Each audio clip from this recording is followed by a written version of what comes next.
du coup, à ceux que je n'ai pas eu l'occasion de croiser. Je vous remercie d'être présents aujourd'hui.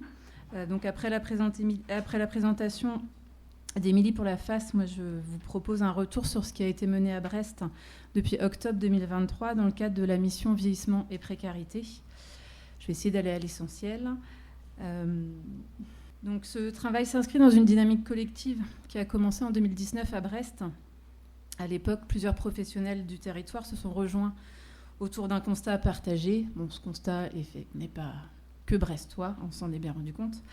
Les difficultés des professionnels à accompagner et ou orienter vers des structures adaptées leurs usagers subissant un vieillissement prématuré, qu'ils soient en hébergement, en logement accompagné, en structure médico-sociale, mais aussi en logement autonome. C'est vrai qu'on a beaucoup parlé des personnes qui étaient au logement HAIL, mais ce public est aussi existant en logement autonome. Et nous, c'est plutôt des retours des mandataires judiciaires sur ce public-là qu'on avait pu avoir. Du coup, face à ce constat de terrain, un groupe de travail s'est formé, réunissant des acteurs du territoire brestois. Donc, il y avait le CCAS, Qualia, la Croix-Rouge, donc l'UDAF et l'ATP qui ont été très présents notamment. Ce groupe s'est étoffé au fil des mois par d'autres associations ou d'autres acteurs du territoire brestois. Alors du coup, au printemps 2023, donc une première étude a été menée.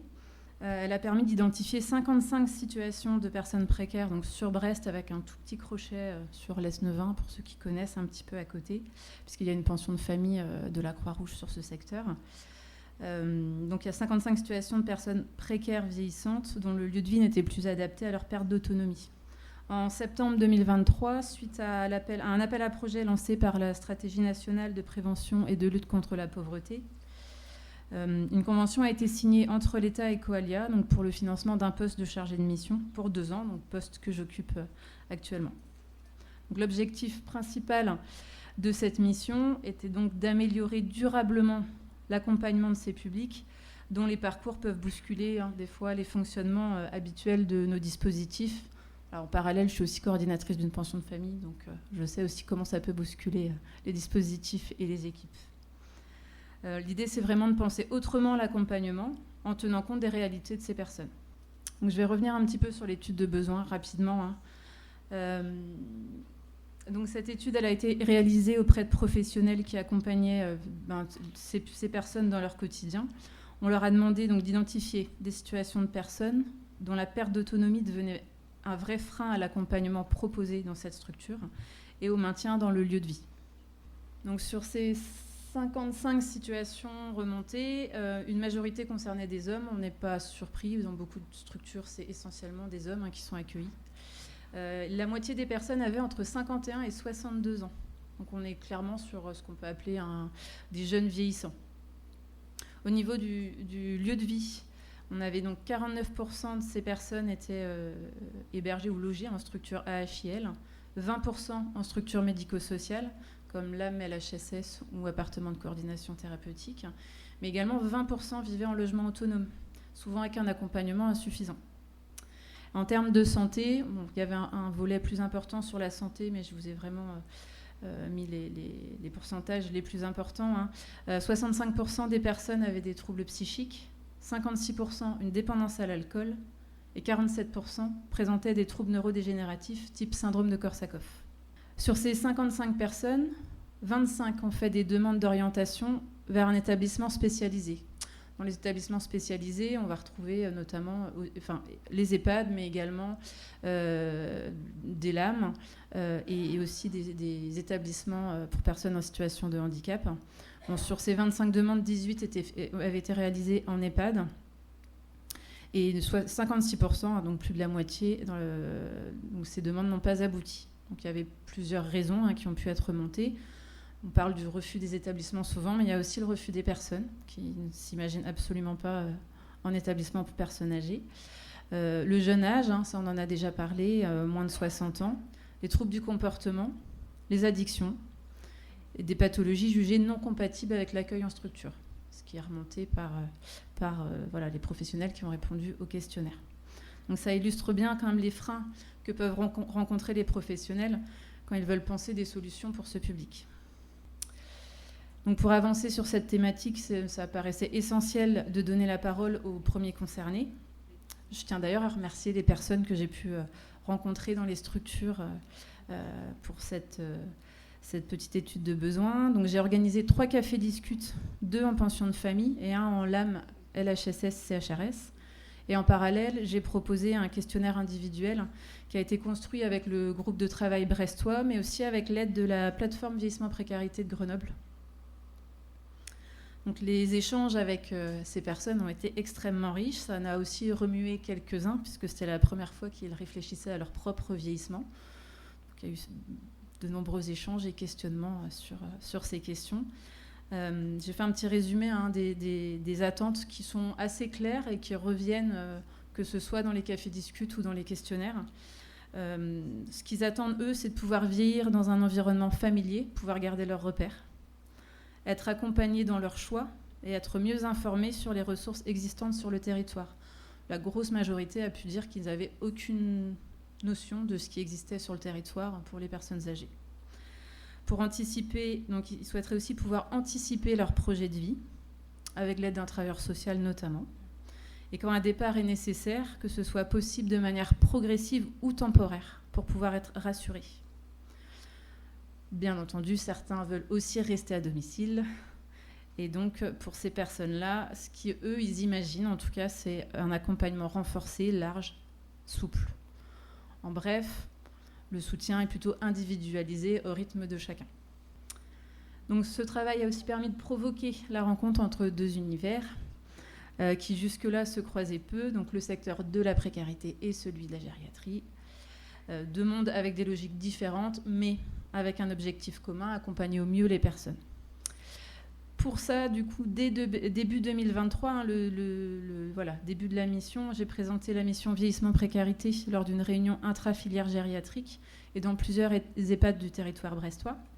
J'ai pu constater que le public dont nous parlons aujourd'hui était largement méconnu dans ce secteur et les équipes pas ou très peu formées à les accueillir.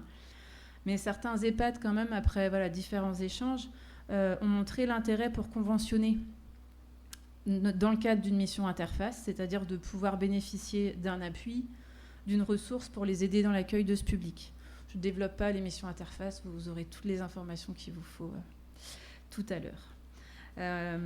On a aussi organisé des immersions croisées entre les équipes, c'est-à-dire que des professionnels d'un EHPAD, j'y reviendrai un petit peu après, sont venus passer un jour ou 2 dans les structures de la précarité. L'idée, ça a permis de mieux se comprendre et de faire évoluer un peu les regards sur les publics que nous accueillons. Donc, un des objectifs aussi de la mission était de construire un projet adapté au territoire brestois. Pour ça, il paraissait nécessaire de pouvoir s'appuyer sur des situations concrètes. Donc moi, je n'ai pas la situation de Monsieur Incasable, mais j'ai la situation de Monsieur A, de Michel, que j'ai bien connu en pension de famille. Donc, Michel, 61 ans. À la suite d'une expulsion locative, il a connu la rue. Puis il a intégré un CHRS avant d'être orienté en pension de famille où il a vécu 4 ans. En septembre 2023, donc, l'équipe sociale de la pension de famille a vu son état de santé se dégrader assez vite. Des troubles cognitifs de plus en plus marqués, des difficultés à cuisiner et à s'alimenter. Donc une réelle perte d'autonomie. À ce moment-là, donc, une demande d'APA avait été réalisée et avait été refusée. Il avait été jugé trop autonome, mais en même temps plus assez pour pouvoir rester en pension de famille. Donc 2 mois plus tard, donc très vite, il est finalement évalué GIR 3. Des démarches en fait vers un EHPAD ont été engagées avec sa mandataire et l'accord de monsieur, bien sûr. En janvier 2024, il est hospitalisé pour dénutrition. En parallèle, un EHPAD accepte son admission. Du coup, là, moi, j'interviens en fait en coordination parce qu'il faut faire le lien avec l'hôpital, qui disent nous, il va falloir un moment qu'ils sortent. Oui, mais attendez, il y a une entrée en EHPAD de possible, donc il faut essayer de coordonner tout ça. Je vais rencontrer Michel plusieurs fois, on parle de ses souhaits, de ses envies. Je l'accompagne aussi pour visiter l'EHPAD, parce que ça le rassure. Je suis également en lien avec l'équipe de la pension de famille, la mandataire judiciaire, pour organiser l'entrée, et avec la sœur de monsieur, présente comme elle peut, mais une entrée en EHPAD, ça veut dire, en l'occurrence là, il fallait que monsieur meuble sa chambre, il fallait réaliser son trousseau de vêtements, qui est à peu près identique pour tout le monde, mais ça veut dire marquer ses vêtements. Alors ça paraît rien comme ça, mais quand on a quelqu'un qui est tout seul, faut bien qu'il soit accompagné dans ces démarches-là pour une entrée qui soit le plus simple et en tout cas accueillante possible pour ce monsieur. Et bien entendu, je coordonne avec l'EHPAD pour qu'elle ait les modalités concrètes d'entrée. Mais malheureusement, Michel est décédé avant de rentrer à l'EHPAD. Alors forcément, on peut se poser la question, est-ce que si l'orientation avait été anticipée, si un projet avait été construit plus tôt, si l'équipe de la pension de famille avait pu repérer des signes de perte d'autonomie, est-ce que ça aurait changé quelque chose ? Je ne sais pas. Donc on va laisser la question en suspens. Mais moi, cette question, je me la suis posée. Donc pour nourrir la réflexion à Brest, je suis allée voir ce qui se faisait ailleurs. Je suis un petit peu allée me promener. J'ai rencontré des dispositifs qui accueillent des personnes précaires vieillissantes, chacun avec des modes de fonctionnement différents. Je vous fais un petit résumé de chacun, parce que sinon je pourrais parler pendant beaucoup plus longtemps. La maison d'accueil pour personnes âgées marginalisées à Dijon. Donc elle accueille des hommes et des femmes de plus de 60 ans. Des dérogations d'âge sont possibles, avec une dépendance quand même qui ne dépassera pas le GIR 5, qui peuvent donc se retrouver à orienter quand même au bout d'un moment. Ce dispositif est mutualisé avec un CHRS, un LHSS et des appartements de coordination thérapeutique. La maison Yersin à Paris. Alors j'y suis pas allée là, mais j'ai eu un long échange téléphonique avec une des responsables. Donc la maison Yersin, c'est les petits frères des pauvres. Elle regroupe 3 dispositifs, une pension de famille pour des personnes de plus de 50 ans, une résidence autonomie et une petite unité de vie pour des personnes de plus de 60 ans. La dépendance ne dépasse pas non plus là le GIR 3, mais bon, on est déjà quand même bien avancé en dépendance. Là aussi, il y a mutualisation, puisque, par exemple, l'animateur et le travailleur social de la pension de famille peuvent intervenir auprès des résidents.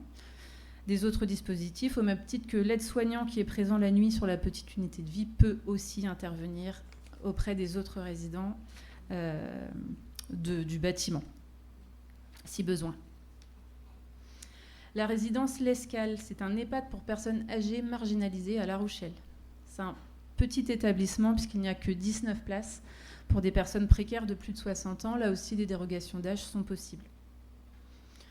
Le foyer Beaumanoir à Évran regroupe un établissement d'accueil médicalisé et un établissement d'accueil non médicalisé. Ce qui va être intéressant là, donc là on est sur ces foyers de vie et femmes en fait. Ce qui est intéressant, c'est qu'une partie de l'équipe est formée à l'accompagnement des personnes atteintes du syndrome de Korsakoff. Il y a un référent Korsakoff sur ces établissements. Et du coup, un projet d'accompagnement individualisé spécifique pour les personnes atteintes de ce type de troubles. Bon, après, on sait qu'une entrée sur ce type d'établissement nécessite une notification MDPH et des délais relativement longs. L'EHPAD François Ier à Villers-Cotterêts, Emilie en a parlé un petit peu tout à l'heure. Cette EHPAD compte 109 places, dont 60% sont des personnes en situation de précarité.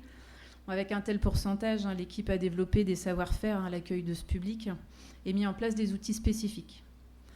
Donc, comme dans n'importe quel EHPAD, l'équipe est plutôt pluridisciplinaire, mais cet établissement, donc, comme disait Emilie tout à l'heure, a fait le choix d'intégrer un éducateur spécialisé. Donc, une évaluation sociale est faite en amont de l'entrée. L'éducatrice travaille autour de l'isolement, la relation sociale et les liens familiaux souvent abîmés. Elle réalise les démarches administratives à l'entrée. Elle fait le lien avec les mandataires judiciaires. Donc, dans l'accompagnement social, dans cet établissement, donc, le résident est placé ou replacé au centre de son accompagnement, se sent considéré et cela permet souvent d'éviter des conflits. Ce que l'équipe a pu nous dire, c'est que le lien de confiance, il se crée à peu près au bout de 3 mois avec ce type de public. Donc, ils savent que voilà, les 3 premiers mois, il faut qu'ils soient très présents. Et du coup, au bout de 3 mois, le résident commence à avoir des demandes. Et à partir de ce moment-là, il travaille sur le projet personnalisé, d'accueil personnalisé. L'émission Interface de Nantes et Paris, je ne vais pas en parler, pas tout de suite. Les ESIP de Cornouailles. Donc c'est un dispositif qui est porté par la Fondation Massé Trévidy, le SIAD du Haut-Pays Bigoudin et le service polyvalent d'aide et de soins à domicile, SPASAD, du CCS de Pont-l'Abbé. Donc c'est une équipe spécialisée de soins infirmiers précarité. Elle s'adresse donc à des personnes majeures, pas forcément vieillissantes, en situation de grande précarité sociale, avec ou sans logement. L'objectif est de proposer des soins infirmiers et relationnels adaptés au public précaire sur son lieu de vie.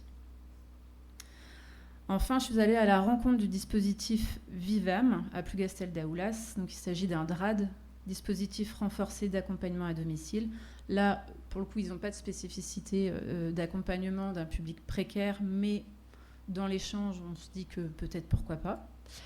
Donc, il s'adresse à toute personne de plus de 60 ans, mais vivant... Alors, voilà, peut-être le frein, là, c'est vraiment vivant sur la commune de Plougastel-Daoulas ou 20 minutes autour de l'EHPAD. Donc, ça couvre...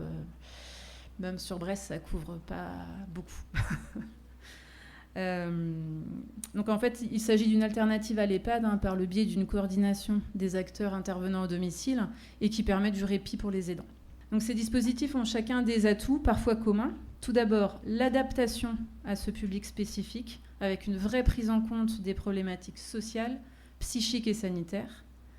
Ensuite, une logique d'accompagnement renforcée qu'on retrouve notamment dans l'émission Interface, les ESIP ou le DRAD. Beaucoup mise aussi sur la pluridisciplinarité. Le social, le médical et le sanitaire travaillent ensemble. Et enfin, il y a un vrai souci de coordination, notamment avec des dispositifs d'aller vers qui vont au-devant des personnes et qui permet pour certains de respecter leur choix de lieu de vie. Mais certains ont aussi leurs limites. Bon, l'âge minimum reste un frein. Voilà, Émilie a pu le dire aussi tout à l'heure. C'est difficile d'intégrer des personnes de moins de 60 ans. Il y a des dérogations d'âge possibles dans plusieurs dispositifs ou établissements, mais ça va souvent quand même pas au-delà de 58 ans. Enfin, en dessous, pardon, de 58 ans.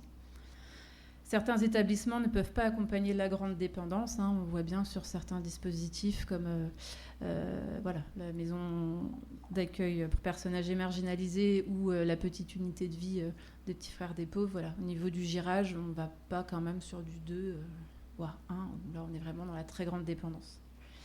Et parfois, donc, le manque de médicalisation ou de lien avec certains services comme la psychiatrie peut limiter aussi la prise en charge. Il y a eu quand même plusieurs retours qui disent que des fois, les liens avec la psychiatrie, peu importe les territoires, n'est pas toujours facile. C'est donc des dispositifs qui sont utiles et inspirants, mais qui ne couvrent pas encore tous les besoins. Dans la réflexion sur un projet pour le territoire, donc un projet avait été initié avec l'EHPAD des Abers, qui se trouve à Lannilis, à quelques kilomètres de Brest. Donc un intérêt pour l'accueil du public en situation de précarité avait amené les professionnels de cette EHPAD à constituer en interne un groupe de travail pour avoir une réflexion sur comment et avec quels outils ils pourraient accompagner ce public. Nous, on leur avait donc proposé des immersions dans les établissements, pension de famille, CHRS, LAM, LHSS. L'objectif, c'était vraiment de se faire rencontrer les réalités de terrain et d'imaginer un accueil de personnes précaires vieillissantes dans cette EHPAD en adaptant les modalités d'accueil. Finalement, ce projet, il n'a pas abouti. L'EHPAD avait pu exprimer ses inquiétudes sur le manque de formation face aux problématiques psychiatriques et addictives, le sentiment de ne pas être suffisamment outillé et le besoin d'un appui professionnel ayant une expertise du public et du partenariat pour les soutenir. Ce retour, même s'il a mis fin à l'expérimentation, il est plutôt précieux. Il met en avant les freins actuels, mais aussi les conditions à réunir pour que de tels projets puissent se mettre en place à l'avenir. Donc même si ce projet n'a pas abouti, il a permis, comme l'ensemble de la mission, de faire émerger plusieurs pistes d'action concrètes. Ces pistes s'appuient sur les études menées, les échanges avec les personnes concernées et les rencontres entre les deux secteurs. Vous retrouverez certaines préconisations que Émilie a pu amener tout à l'heure, mais comme vous avez peut-être déjà trouvé dans certaines enquêtes, études qui sont sorties récemment. Donc la première préconisation, ça ne surprend personne, c'est le décloisonnement des secteurs. Donc, en créant des synergies, en favorisant les ponts entre les acteurs. Cela peut passer par la création d'espaces de coordination intersectorielle afin de créer une culture commune et des dispositifs passerelles, comme les missions Interface ou les DAC, qui par leur expertise peuvent permettre ce décloisonnement, ce qui est indispensable pour éviter que justement les personnes restent coincées entre ces deux mondes. Le deuxième axe, donc structurer une coordination durable entre les acteurs du territoire. Il s'agirait là en fait de formaliser les partenariats par des conventions claires qui définissent les rôles de chacun, les engagements et les modalités de suivi. Des dispositifs, là encore, comme les missions interfaces, peuvent servir de base à cette construction pérenne. Troisième point, renforcer les compétences des équipes. Aujourd'hui, les professionnels du secteur gériatrique et ceux du secteur social, ils n'ont pas le même langage, pas les mêmes références, c'est normal, ils n'ont juste pas les mêmes formations. Mais pour travailler ensemble, il va falloir apprendre à se comprendre et à partager. Donc, comment on pourrait faire ? En organisant des formations croisées, en proposant des immersions réciproques, en formant aussi les futurs professionnels, peut-être les aides-soignants, les infirmières, à l'accueil du public, mais dès leurs études, ou les médecins. Par exemple, sur une des pensions de famille de Coalia à Brest, on accueille chaque année, par le biais du médecin d'aide de soins santé, des jeunes médecins, futurs médecins, deuxième année, dans le cadre du service sanitaire. Des choses comme ça peuvent être intéressantes. Ça permet, dès le début des études, de pouvoir aller à la rencontre de ce public. Et en mettant à disposition des outils communs également. Par exemple, la plateforme Vieillissement Précarité de Grenoble a développé pas mal de ressources à destination des professionnels qui sont très utiles pour mieux accompagner les personnes précaires vieillissantes. Donc, je vous conseille d'aller faire un tour sur le site internet, plateforme VIP. Le quatrième axe qui, moi, me paraît fondamental, c'est de remettre les personnes concernées au cœur de leur projet. Ne pas penser à leur place, mais construire avec elles, en les accompagnant dans leurs choix, en les informant surtout, et en leur donnant du temps. Cela suppose de sensibiliser et outiller les professionnels de terrain pour qu'ils puissent, dans un premier temps, repérer les signes de perte d'autonomie, anticiper les démarches d'orientation et par conséquent éviter des ruptures brutales de parcours. Là encore, voilà. Donc, à étendre les dispositifs de coordination mobile. Donc, des dispositifs comme les ESIP ou le DRAD montrent qu'il est possible d'accompagner les personnes sur leur lieu de vie, sans forcément passer par une institutionnalisation immédiate. Et ils permettent d'évaluer la situation sur place, de soutenir les personnes au quotidien, de prévenir les hospitalisations et surtout de respecter le choix de vieillir chez soi ou dans un environnement familier. C'est une réponse souple qui fait le lien entre le domicile et l'institution. Donc une autre piste concrète serait de créer un poste ou un dispositif interface dédié. Ce rôle pivot permettrait d'accompagner individuellement les personnes, de soutenir les équipes sociales et médico-sociales, donc les équipes qui orientent et les équipes qui accueillent, et de développer les partenariats sur le territoire. Autre besoin, soutenir les établissements dans leur capacité sanitaire. Des lieux pensés pour répondre à la fois aux besoins d'accompagnement, de soins et de maintien du lien social. Mutuer les compétences, croiser les expertises.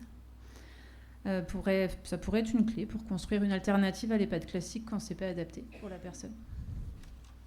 Donc, pour conclure, cette mission vieillissement et précarité, donc menée depuis octobre 2023 à Brest, a permis de mieux comprendre les besoins des personnes concernées, de mobiliser les acteurs des secteurs de la précarité et du vieillissement et poser les premières bases d'un projet de territoire.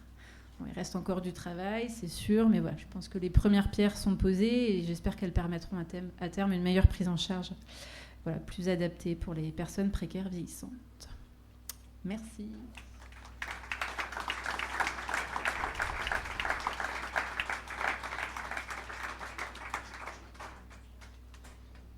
Est-ce que vous avez des questions qui concernent vraiment la mission brestoise ? Merci. Une question de curiosité. Vous avez fait des entretiens avec les personnes concernées. Il y a majoritairement des hommes. Est-ce que vous notez des différences liées au genre dans les ruptures, les parcours et les attentes ? Alors, dans les attentes, ce que je peux vous dire en tout cas, c'est que les quelques femmes que j'ai pu interroger, ou même au cours des cafés discutes, puisque là, tout le monde était présent, les femmes sont plus partantes pour aller en établissement pour personnes âgées. Avec un côté vraiment la vie collective. Alors après, c'est vrai que les cafés discutent je les ai réalisées dans des établissements où il y a déjà une vie collective, et c'est des modes de vie qui leur conviennent, en fait, la collectivité. Et les femmes disent notamment, certaines ont pu dire, moi, je ne veux pas être un poids pour mes enfants, par exemple. Donc, l'EHPAD est une possibilité envisagée, ça c'est sûr. Après, sur les parcours, je ne suis pas forcément rentrée dans leur parcours de vie, en fait. L'idée, c'était pas de savoir comment ils étaient arrivés là, mais comment ils envisageaient leur avenir. Je voulais savoir en quoi les DAC, les dispositifs d'appui à la coordination, pouvaient intervenir, parce qu'ils sont dans la gestion. Enfin, je ne suis pas très au clair avec leur mission, mais je crois qu'ils sont dans la gestion de situations complexes, justement, qui peuvent être aussi en lien avec tout à fait. Vieillissement, précarité. Mais selon certaines situations, on peut considérer que c'est des situations complexes. Ouais, c'est ça. Le DAC, il y a une professionnelle du DAC de Brest qui fait partie de notre groupe de travail à Brest, par exemple. Voilà, donc on peut aussi travailler avec eux sur notamment des situations qui se dégradent, alors du coup avec une problématique de santé, hein, mais voilà, moi j'ai vu plusieurs fois le DAC intervenir sur les pensions de famille, par exemple. Ça existe, mais je pense que ça mériterait d'être développé avec cette spécificité de public, c'est-à-dire rajouter peut-être une branche quand même sur le public précaire. C'était juste une précision pour répondre à la question, puisque je travaille dans un DAC. Et c'est les situations complexes qui sont ressenties par les professionnels. Donc c'est pour ça que ça peut entrer de manière très très large. Ça peut répondre à ces demandes-là. Merci pour la précision.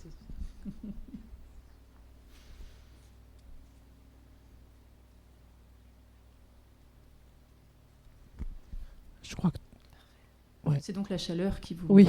Voilà, et pas tout ce que j'ai dit. Je pense que tout le monde a besoin d'une pause fraîcheur. Je comprends. Merci beaucoup. Merci.